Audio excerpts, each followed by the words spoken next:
Who's for that? With Elsa. Tis for that. With Elsa. The Little Prince Chapter 2. So I lived my life alone, without anyone that I could really talk to, until I had an accident with my plane in the desert of Sahara 6 years ago. Something was broken in my engine, and as I had with me neither a mechanic nor any passengers, I set myself to attempt the difficult repairs all alone. It was a question of life or death for me. I had scarcely enough drinking water to last a week. The first night, then, I went to sleep on the sand, 1,000 miles from any human habitation. I was more isolated than a shipwrecked sailor on a raft in the middle of the ocean. Thus you can imagine my amazement at sunrise, when I was awakened by an odd little voice. It said, "If you please draw me a sheep." What? Draw me a sheep? I jumped to my feet, completely thunderstruck. I blinked my eyes hard. I looked carefully all around me, and I saw a most extraordinary small person, who stood there examining me with great seriousness. You may see the best portrait that later I was able to make of him. But my drawing is certainly very much less charming than its model. That, however, is not my fault.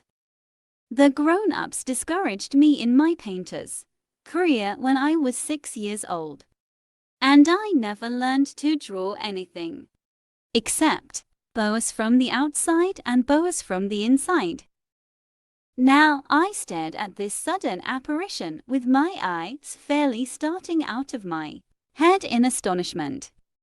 Remember, I had crashed in the desert 1,000 miles from any inhabited region, and yet my little man seemed neither to be straying uncertainly among the sands, nor to be fainting from fatigue or hunger or thirst or fear. Nothing about him gave any suggestion of a child lost in the middle of the desert, 1,000 miles from any human habitation. When at last I was able to speak, I said to him, "But what are you doing here?" And in answer he repeated, very slowly, as if he was speaking of a matter of great consequence, "If you please draw me a sheep." When a mystery is too overpowering, one dare not disobey.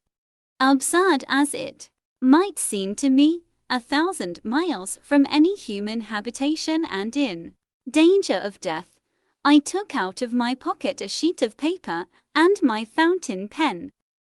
But then I remembered how my studies had been concentrated on geography, history, arithmetic and grammar, and I told the little chap a little crossly, too, that I did not know how to draw.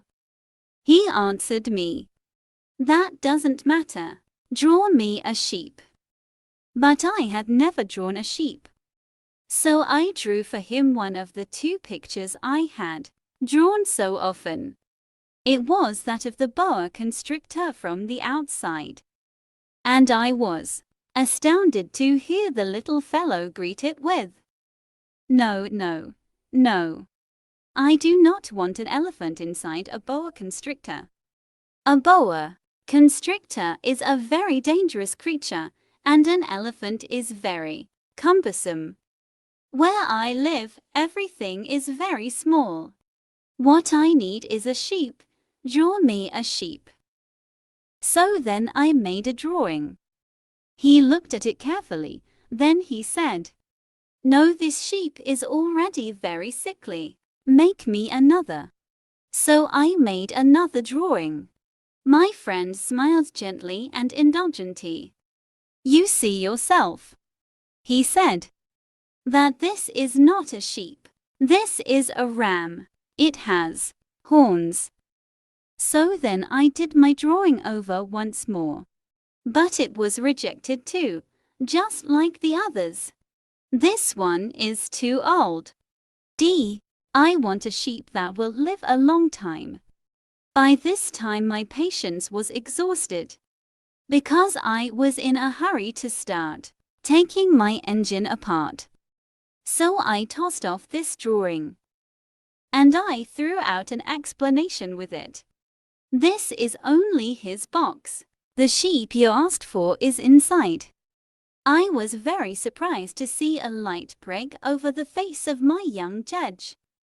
That is exactly the way I wanted it. Do you think that the sheep will have a great deal of grass? Why? Because where I live everything is very small. There will surely be enough grass for him, I said. It is a very small sheep that I have given you. He bent his head over the drawing. Not so small that look, he has gone to sleep. And that is how I made the acquaintance of the little prince. And that brings us to the end of our story. I hope you enjoyed listening to this tale and had fun. We'll see you in our next stories. If you haven't already, please subscribe to our channel and continue to follow us. Don't forget to turn on the notifications to stay up to date with our new stories and other videos. See you soon.